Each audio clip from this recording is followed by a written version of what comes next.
On a cold August night in 2025, a routine police operation in the rural town of Porepunkah broke apart in seconds.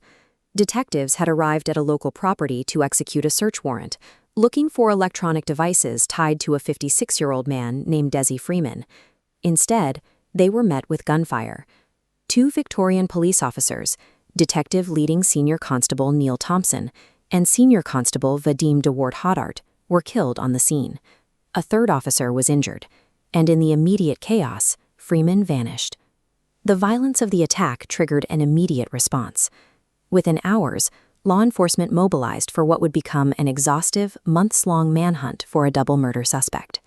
Finding a fugitive in the Victorian high country is a battle against the landscape itself. It is an immense, mountainous region blanketed by heavily forested bushland and isolated scattered properties. Police flooded the terrain. They deployed specialist tactical officers, round search teams, and helicopters equipped to scan the thick canopy from above. Yet day after day yielded nothing. For 216 days, search units scoured the region without uncovering a single verifiable physical trace of Freeman. As the weeks dragged into the freezing months of an unforgiving winter, the lack of evidence forced a shift in how investigators viewed the case. A 56-year-old man does not endure half a year exposed to these elements without leaving a footprint. The lack of a physical trail led investigators to a specific conclusion. Freeman was being sheltered and provisioned by an organized support system. A breakthrough finally came in March 2026. Police tracked Freeman far from the original crime scene, locating him at a remote rural property right near the Victoria-New South Wales state line. He hadn't been sleeping rough in a tent or a cave. He was living inside a shipping container that had been completely retrofitted for long-term habitation. Police surrounded the property, initiating a tense 3-hour standoff. Tactical units deployed baton rounds and tear gas in an attempt to force a peaceful surrender. The confrontation escalated, and Freeman was shot dead by law enforcement, bringing the physical chase to a definitive halt. Rather than closing the case, the death of the primary suspect provided detectives with the first tangible crime scene they could use to reverse engineer his survival. Leaked footage from inside that shipping container revealed a heavily stocked living space. Investigators documented clean bedding, an array of batteries, radios, and containers of vitamins.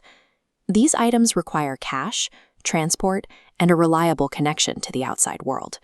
Their presence proved a continuous supply chain had been operating right under the radar. Detectives immediately pivoted from combing the bushland to sweeping the property for electronics. Every seized phone, computer, and hard drive became a potential roadmap. This border map visualizes the digital forensics. By tracing device pings and communication logs from the container, investigators identified who interacted with the hideout. These digital trails led to simultaneous search warrants at 7 properties across Victoria and New South Wales. During these raids, investigators arrested 2 men directly tied to the locations identified in the data. The radios and batteries left in that container provided the evidence detectives needed to identify a structured network of accomplices. The momentum generated by the digital evidence continued to build. On July 17, 2026, 4 months after Freeman's death, Victoria police arrested a 58-year-old woman in the Bairnsdale area. But securing an arrest and securing a conviction required different standards of proof. Prosecutors face a steep legal challenge.